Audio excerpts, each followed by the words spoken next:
Hello friends, now we are going to discuss about the primary air pollutant particulate matters.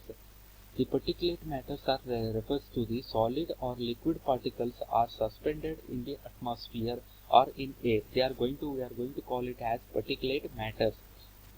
For the solids we are going to use the word dust, and for liquids we are going to use the word mist. The particulate matters which size will be less than 100 micrometers. If those with particulate matters with those with size greater than 2 micrometer are called co-air particulates, and 2 micrometer size particulates are called fine particulates. The concentration of particulates in the air are expressed in terms of total suspended particles, that is TSP. That means total suspended particles in air. They are also going to call it as aerosols because they are suspended in the air. The sources of particulate matters are: first one is crushing, grinding and blasting of solid material. During this process, small particles of solids are formed and they are going to add directly into the air. The processing of materials like coal and cement. Third one is incomplete combustion of carbonaceous material. Condensation of vapor, dispersion of liquids and chemical reaction forming the liquid droplets in the atmosphere, and these liquid droplets are suspended in the atmosphere.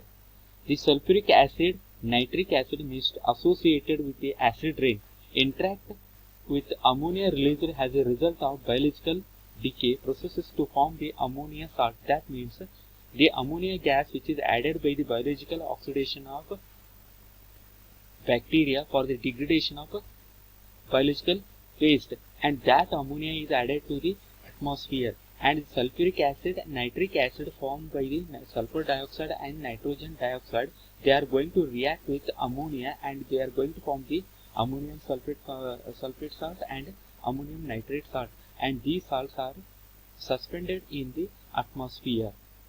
The bacteria, virus, protozoa, algae in the atmosphere have their diameter in the same range of 10 to 100 micrometer, and they contribute to the biological particulates. The effect of particulate matters are: the most obvious effect of particulate matter is reduction in the visibility. Particulate matter size is come in the size range of wavelength of visible radiation. Hence, it will reduces the transmission of light. Hence, it will reduces the visibility.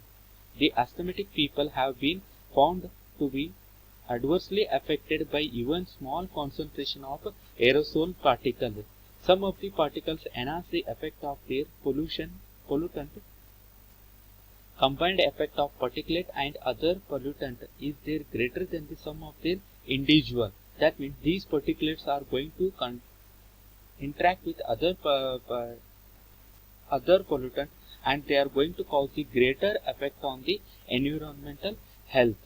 Removal of particulate matters are many methods are there. In that, first one method is gravity settling method, in which the particulate matter containing gas is passed through one chamber where particulate matters are going to interact with each other and they are become heavier, they are settled down, and whatever the exhaust gas is coming outside, it is free from the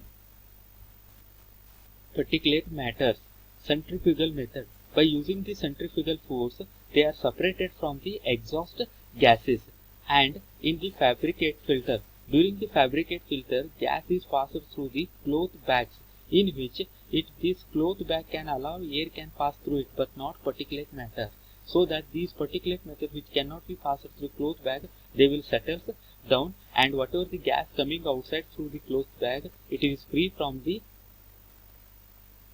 particulate matters. And here this mechanical shaker of the cloth is used to shake the cloth bag, so that whatever the particulate matters are deposited inside the bag, they will settle down.